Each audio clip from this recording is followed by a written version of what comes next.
Okay, here we are, and we're on the west side of the home, and we're going around counterclockwise. That's the drain line right there for the upstairs HVAC system, and see the rust inside that little pipe right there? Well, that means that there's probably some rust around your coils as well. They're about 15 years old, so we kind of expect that. Not that it's good, not that it's good. Okay, now we have an expansion board here, kind of a form board for the patio, the west side patio, and there's different materials that could be used instead of wood. That wood right there as it is, that's conducive to wood destroying insects. That's conducive to termites. Looks like we got a broken sprinkler head here. See that? And this step, higher than 7 3/4 inches. 7 3/4 inches. We can recycle this battery, and we will. These are called in-use covers. I'm calling your attention to this because you don't have one on the front porch. Spoiler alert. And this is GFCI protected, and it should be tripped. I tripped the one on the front porch, and it is. So since it is GFCI protected, it should be labeled as being GFCI. And the sealant, it could be redone a little bit better right in there.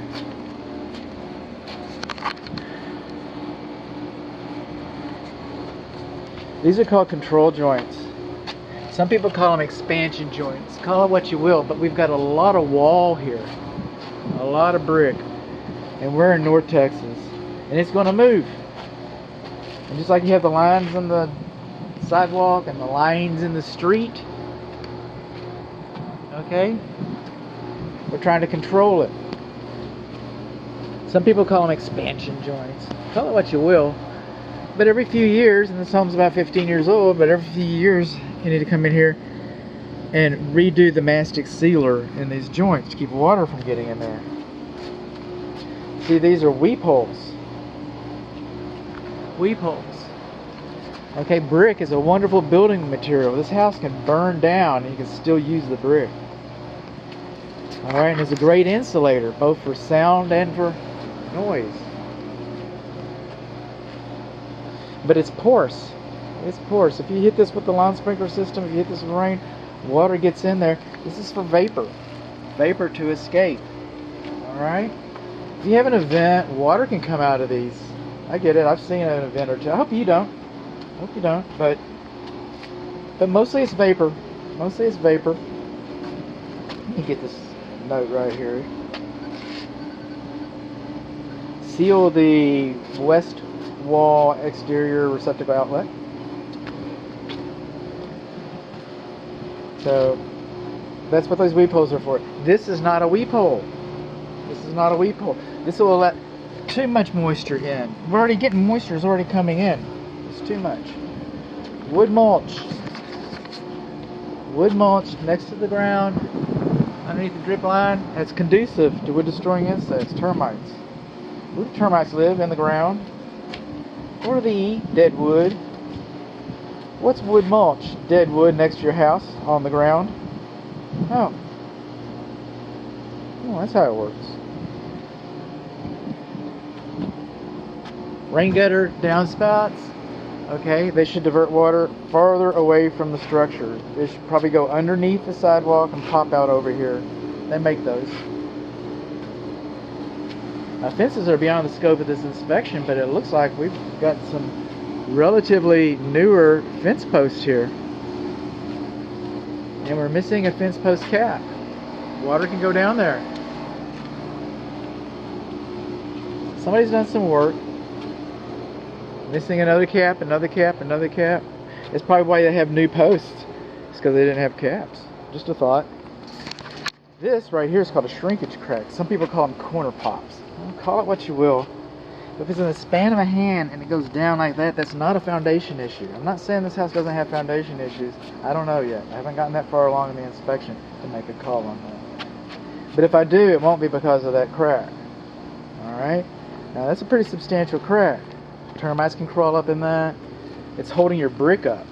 If that comes out, you might lose a couple bricks. Your wall is not really brick. Okay? So I mean, that's a brick facade, so that's holding the brick up. So there's lots of reasons to fix this. But that in and of it, if you had a crack like that over here, that'd be something else altogether. But that's just a shrinkage crack. Corner pop, you know, whatever. It's a shrinkage crack because the cement is continuously shrinking. You won't be able to measure it, the foundation. The brick is continuous. It's the only part of your house that actually grows, and you'll never be able to measure that. And the brick and the foundation, the cement, the concrete, they have different physical properties, so they react differently to temperature, humidity, the weather. So since they react differently, they move at different rates. Stress always comes out to the corner, and there you go. There you got it. You got some cracks through the brick and mortar right in here. About the first 7 courses. This is tiny cracks. This one's a little better size underneath this window right here. Again on this corner. Again on this corner. Where the corner pop is. Okay, I get it. Wood mulch again. Okay, fountains are beyond the scope of this inspection. But since this is a fountain, this is an attractive nuisance that your kids can get into. So it's going to get treated like a swimming pool in the report. I'm not reporting on this. I'm reporting about it, but not on it. Okay? You should have an alarm, a separate, different door alarm, so when you're upstairs ironing and one of your children comes out this door, you'll know somebody's in the backyard that may not supposed to be here. These windows and the door should be self-closing, and windows should also have the special alarm, all because of this fountain, because it's deep enough for a small child to get in here and drown. So it's not a swimming pool, but those are swimming pool rules. We got open junction boxes around here. It's like they had lights out here at one time, something like that. Look at all that. See that? That's it. And then this crack comes like through the patio, and then the stress is telegraphing through here, and it goes down into the pond. Now, it doesn't look like it's leaking. Doesn't look like it's leaking. Doesn't look like I can see it leaking. But it is cracked. It is cracked. And that crack won't get smaller, and it might start leaking. These screens are all in pretty bad shape, showing signs of the age. So those little pot marks, we probably had a hail event. Probably had hail, huh? And that's probably why the roof was replaced. So, coming on along, this exterior faucet, it does not have a vacuum breaker. There's a vacuum breaker at the front of the house. So you have this hose dropped in here. The barometric pressure pushing down can force this beautiful fountain water back up into your drinkable water supply. Tell you what I'm going to do. I might get thirsty later, so I'll just... Look at all that water coming out of it. That's a science lesson. Hello, sir. Coming on along. The vertical trim board at the top of the chimney. You can see a little bit of wood rot up there. I see this rain gutter right there. See how the butt end goes next to the chimney chase? There's supposed to be a 2-inch gap there and a kick out. That's what they're supposed to be. And then we come down here and see the rain gutter. It discharges directly onto the roof covering. Is that going to cause the roof to wear faster than normal? I think so. I think that's what it's going to do. Again, we have another control joint, and we've got more gaps in the control joint. Lawn sprinkler head closer than 6 inches to the foundation. Some people say 4 inches. I bet that's 4 inches.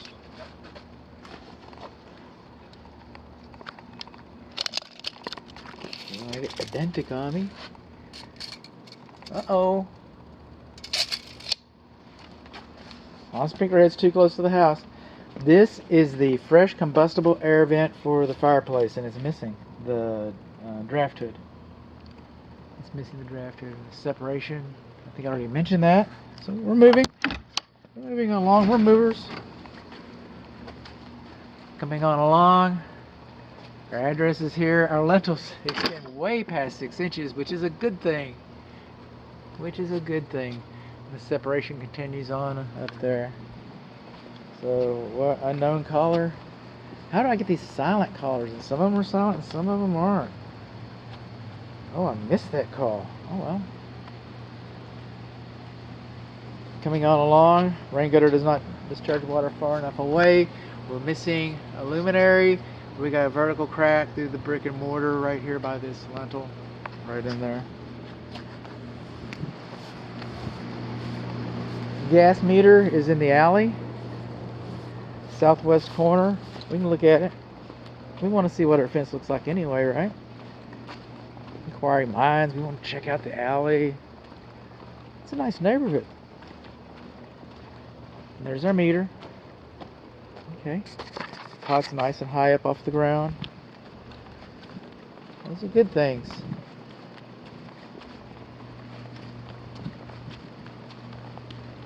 And then we come along. I guess the gas piping comes underneath the driveway some kind of way. Comes up here. I'm not seeing any bonding. So the only bonding that we have, which I understand technically, is the bonding at the furnaces. Electrical bonding at the furnaces. This pipe should be painted to keep it from rusting and stuff. I saw that on another inspection report. It was a pretty report, so I thought maybe he might know what he was talking about. Had some questions about other parts of his report though. Satellite dish should not be on the roof covering. Okay. That'll make a leak for you. The rain gutter, see, it's seen some hail. So the rain gutter wasn't replaced at the same time as the roof covering. Well, roof coverings, like air conditioning units, they last about 14 years in North Texas. And rain gutters last about 14 years. Now this rain gutter probably wasn't in bad shape when the roof was replaced. And so somebody made a financial decision to forego replacing the rain gutter at the same time instead of recycling all these materials and installing new. That being said, this rain gutter, barring a storm or some unforeseen circumstances, this rain gutter will not hold up as long as the roof. So now you're going to be replacing the rain gutter before you replace the roof, and then you're going to be replacing the roof before you replace the rain gutter, and now you're playing hopscotch back and forth. That's what you're doing. Got a whole video about this.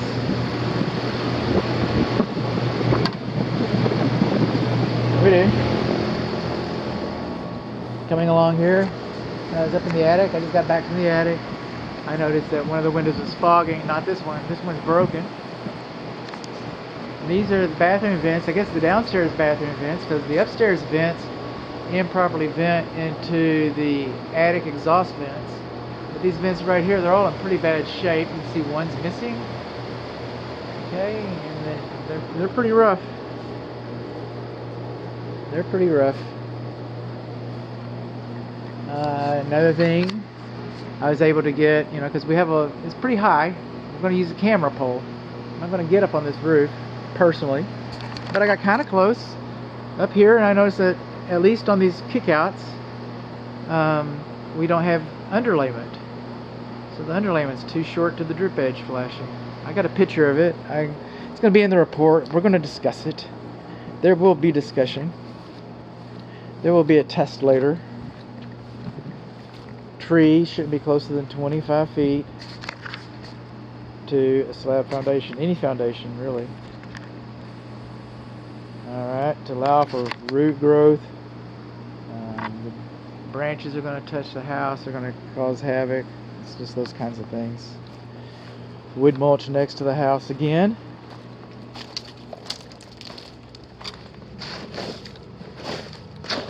Kind of high too. This rain gutter goes below grade, see that? bunch of them should do that. And then this end right here. What? Don't tell me. Unlike the fireplace, we got about an inch, 2-inch gap. I'm seeing some kick out flashing there. Don't tell me. Okay. I thought I was just going to ride up like, I'm still going to ride the other one up. A little bit of cracking between that window right there and the keystone. And then up here, the faux dormer window, because I don't remember seeing light in the attic. Okay, it's got a little bit of cracking, you know, at the top of it, just a little bit.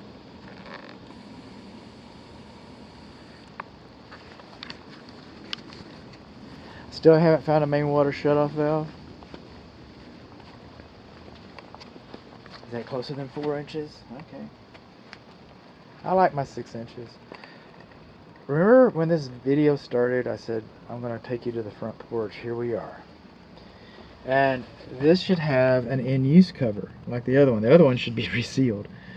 This should have an in-use cover. So when you plug in Christmas lights, for example, or landscaping lights, or whatever, welcome home, you know, display. And if it rains, then, you know, if it rains, then this thing is left open. It's left open. You should have, and that's fine in some applications, like a deep patio or something. But this isn't a deep. This portico is, I wouldn't call that deep. And by the way, I turned the light switch on for this guy. So he's not coming on either. Well, we're on the north side of the house. That's where we took our water pressure. Oh, you haven't seen that video yet, but you will. You will. The address is stamped into the house. Rain gutters do not divert water far enough away. Lawn sprinkler zones. The grading and drainage seems to be pretty good over here. And I'll tell you what, inquiring minds want to know. I just gotta know.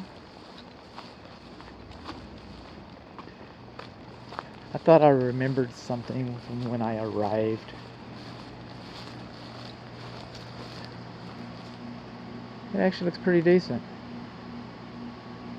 A little bit on the level side right in there. But our drainage, grading could be improved, but our drainage looks fine.